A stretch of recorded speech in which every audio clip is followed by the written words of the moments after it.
Eric Dollard é um renomado engenheiro elétrico americano, especializado em pesquisas que envolvem magnetismo, eletromagnetismo e eletricidade. O engenheiro é discípulo do maior gênio da eletricidade, o extraordinário Nikola Tesla, sendo, portanto, considerado o único cientista no mundo com a capacidade para reproduzir alguns experimentos elétricos e científicos de Tesla. O Sol não tem nenhuma estrutura interna, é vazio. O Sol é apenas uma superfície, não há nada dentro. O Sol não está queimando nada, não há nenhuma fusão.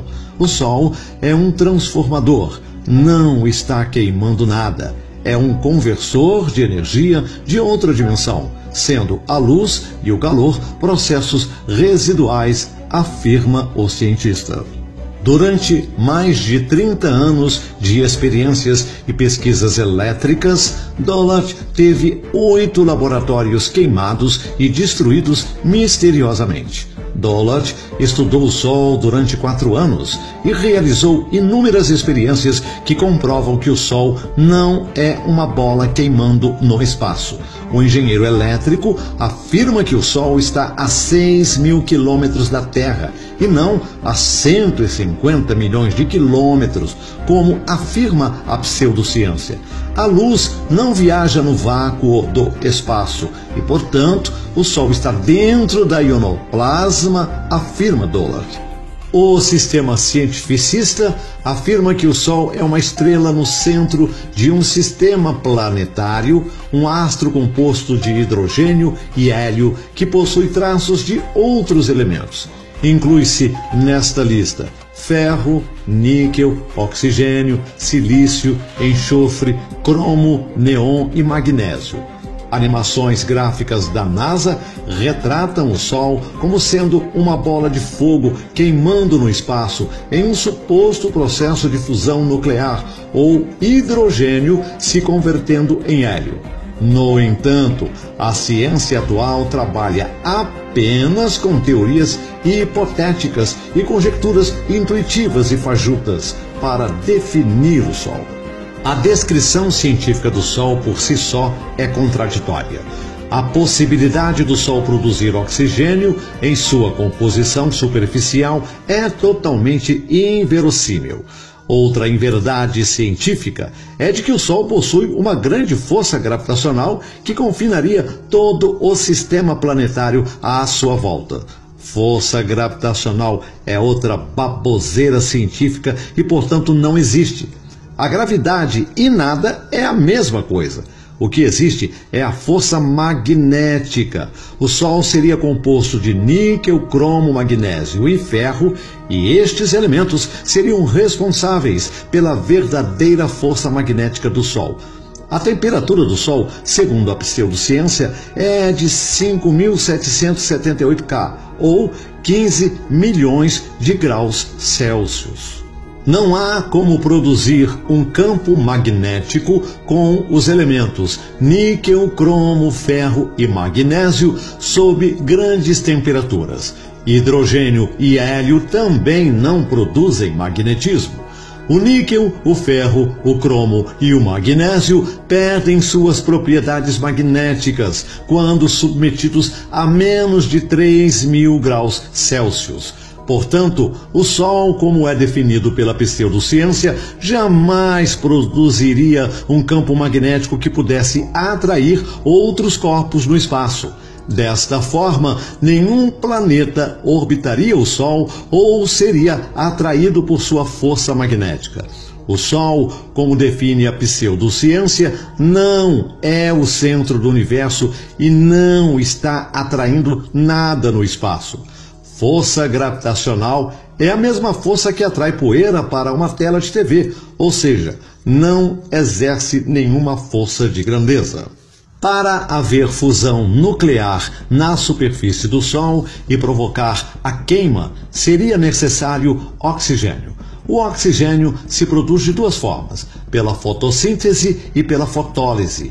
Para haver fotossíntese, seria necessário plantas com clorofila e alguns tipos de algas na superfície do Sol. A fotólise produz oxigênio proveniente da radiação ultravioleta, que entra na atmosplana e decompõe a água que existe na atmosplana e o óxido de azoto.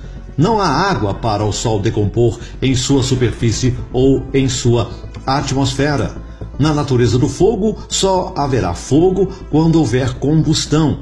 E para que haja combustão, é necessário que ocorra uma combinação entre os elementos combustíveis, temperatura de ignição e o oxigênio do ar atmosférico, comburente.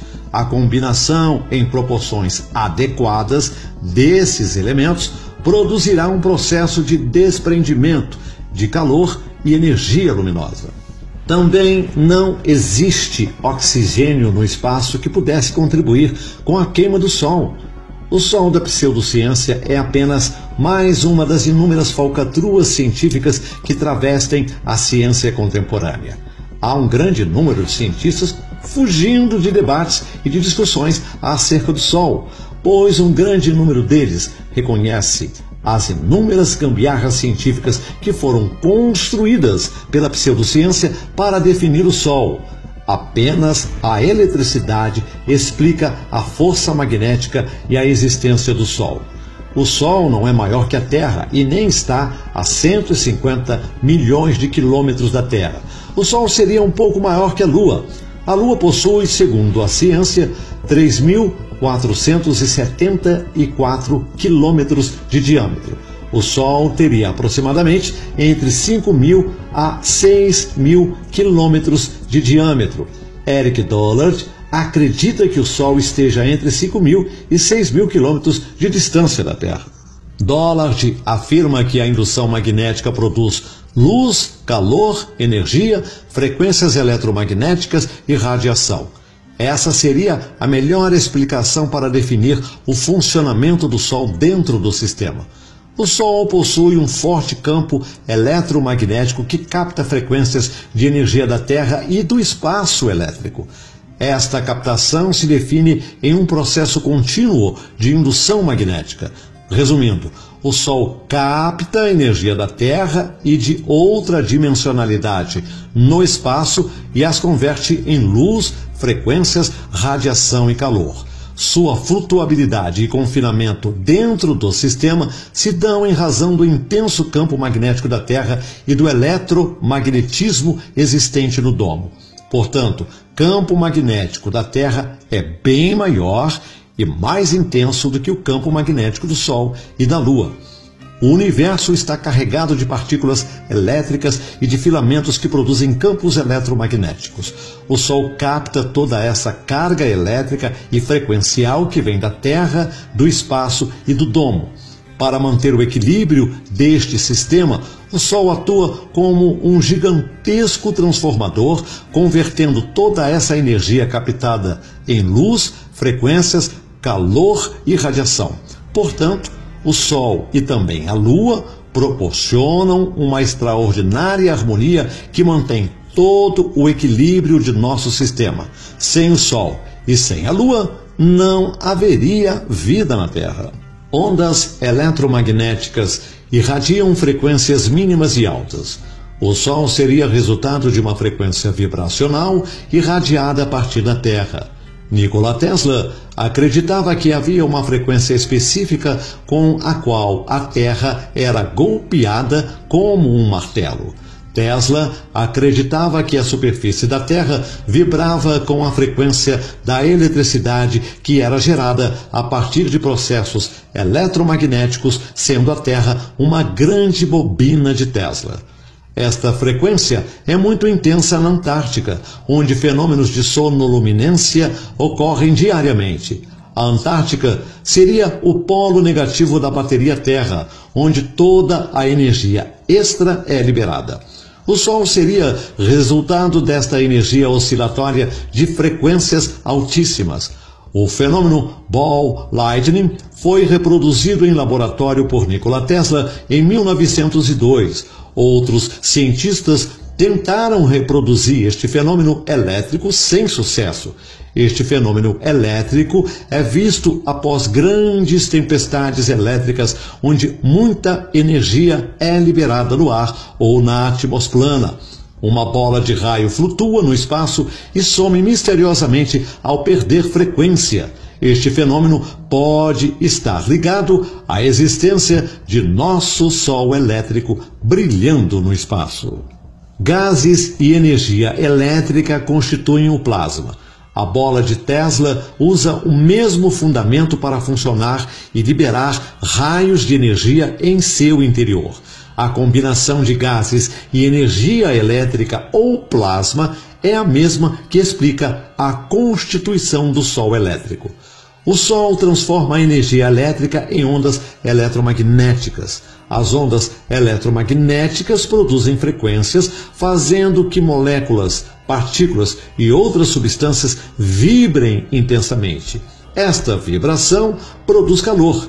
Partindo desta premissa, podemos dizer que o Sol possui uma superfície fria, pois o calor seria irradiado a partir das frequências eletromagnéticas.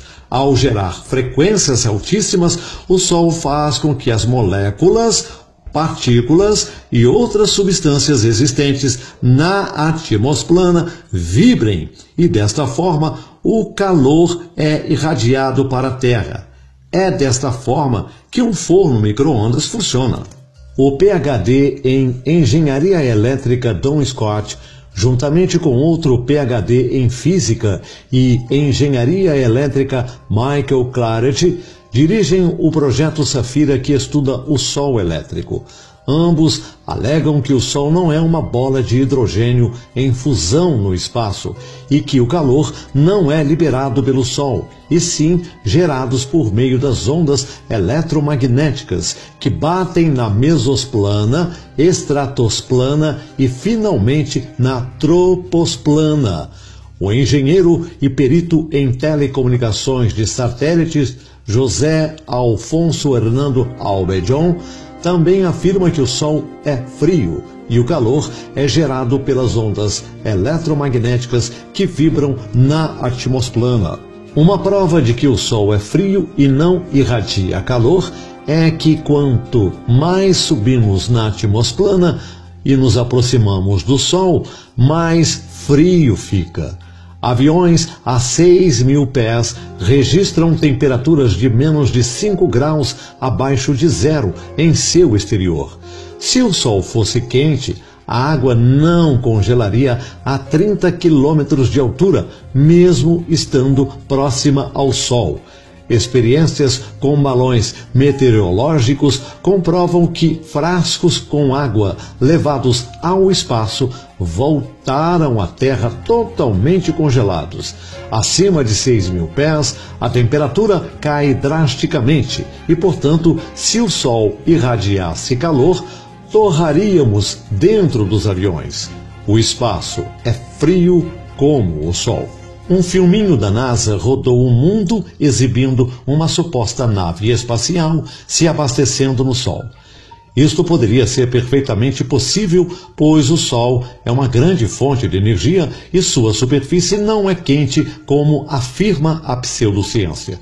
O calor do Sol é gerado a partir das frequências de ondas eletromagnéticas que são irradiadas para a atmosfera e, consequentemente, atingem a superfície da Terra. O Sol seria apenas uma fonte, assim como o magnetron é a fonte para que o aparelho de micro-ondas transforme energia em ondas eletromagnéticas. O raio gama é um tipo de radiação eletromagnética de alta frequência. Por causa das altas energias que possuem, os raios gama constituem um tipo de radiação ionizante. Além disso, os raios gama são capazes de penetrar na matéria mais profundamente que a radiação alfa ou beta. A radiação infravermelha é uma radiação não ionizante na porção invisível do espectro eletromagnético que está adjacente aos comprimentos de ondas longos ou o final vermelho do espectro da luz visível. A radiação ultravioleta é a radiação eletromagnética, ou os raios ultravioleta com um comprimento de onda menor que a da luz visível e maior que a dos raios X, de 380 nanômetros a 1 nanômetro. O nome significa mais alta que além do violeta, do latim ultra, pelo fato de que o violeta é a cor visível com um comprimento de onda mais curto e maior frequência. As ondas eletromagnéticas que produzem luz, calor e radiação são geradas a partir de uma fonte elétrica e de contínuos processos elétricos. A eletricidade é a única fonte que poderia definir toda a existência do Sol e do universo. A radiação eletromagnética é uma oscilação em fase dos campos elétricos e magnéticos que, autossustentando-se, encontram-se desacoplados das cargas elétricas que lhe deram origem. As oscilações dos campos magnéticos e elétricos são perpendiculares entre si e podem ser entendidas como a propagação de uma onda transversal, cujas oscilações são perpendiculares à direção do movimento da onda, como as ondas da superfície de uma lâmina de água, que pode se deslocar através do vácuo. Vista da mecânica quântica, podem ser entendidas ainda como o deslocamento de pequenas partículas, os fótons. O espectro visível ou simplesmente luz visível é apenas uma pequena parte de todo o espectro da radiação eletromagnética possível, que vai desde as ondas de rádio aos raios gama. A existência de ondas eletromagnéticas foi prevista por James Clerk Maxwell e confirmada experimentalmente por Henry Hertz. A radiação eletromagnética encontra-se aplicações como a radiotransmissão, seu emprego no aquecimento de alimentos, fornos de micro-ondas, em laser para corte de materiais ou mesmo na simples lâmpada incandescente. O Sol é, portanto, um transformador ou conversor elétrico e a radiação eletromagnética gerada pelo Sol elétrico pode ser classificada de acordo com a frequência da onda em ordem crescente nas seguintes faixas: ondas de rádio, micro-ondas, radiação terahertz, radiação infravermelha, luz visível, radiação ultravioleta, raio-x e radiação gama. As pseudolabaredas vistas nas animações da NASA não são labaredas de fogo, e sim descargas elétricas violentas que ocorrem em torno do Sol. O mesmo efeito pode ser visto em um transformador elétrico ao receber uma carga superior de energia. As manchas solares são vórtices eletromagnéticos em seu fluxo natural de energia. O Sol possui uma poderosa força eletromagnética que trabalha em interatividade com o sistema espaço, domo, terra. O calor produzido pelas ondas eletromagnéticas irradiadas pelo Sol aquecem a água do mar e dos rios, aquece e dilata o ar, produz brisas, ventos e furacões. Seu calor ferve a água e a transforma em vapor. O vapor, por ser mais leve, se concentra na atmosfera plana, formando as nuvens que flutuam nos céus. Desta forma, o Sol exerce papel fundamental nos efeitos climáticos da Terra e influi sistematicamente nos ciclos de chuvas, ventos e tempestades. É também nas rotas ou nos fluxos magnéticos que o Sol percorre sobre a Terra que se originam os furacões, maremotos e terremotos. Isso ocorre em razão da água ser naturalmente diamagnética, ou seja, a água repele um campo magnético quando é confrontada com esta força. A água constitui-se de um campo magnético em oposição ao campo magnético que é aplicado externamente, de modo que este campo, sendo mais fraco e oposto, produz uma força que repele o campo magnético mais forte. Este efeito repelente da água explica as marés nos oceanos da Terra. O Sol implica uma energia eletromagnética positiva que causa a baixa maré, e a Lua implica uma energia eletromagnética negativa, causando a maré alta. A energia eletromagnética do Sol e da Lua são mais intensas que o campo magnético da água e, portanto, interagem nos efeitos das marés. O sal potencializa a capacidade de água salgada do mar em produzir eletricidade. A interação do Sol com a água do mar funciona como uma imensa usina de energia. Cerca de 71% da superfície da Terra é constituída de água. Desta forma, as propriedades eletromagnéticas do Sol e da Lua atuam como dois gigantescos ímãs, alterando o nível das águas em até 17 metros acima da superfície do mar. O Sol também exerce grande influência nas camadas tectônicas da Terra, provocando tremores de terra e grandes terremotos. Cientistas e geólogos descobriram que há grande quantidade de água salinizada no interior da Terra em volume e quantidades superiores aos oceanos que cobrem a Terra. Esta camada é chamada de hidroplaca. A hidroplaca fica em uma área de transição entre as camadas de granito e de basalto. A força magnética do Sol teria influência sobre a água salinizada contida nestes imensos reservatórios subterrâneos. Desta forma, a força magnética pressionaria ou empurraria a água sobre as placas superiores das camadas da Terra. Esta pressão na hidroplaca provocaria os abalos e os terremotos.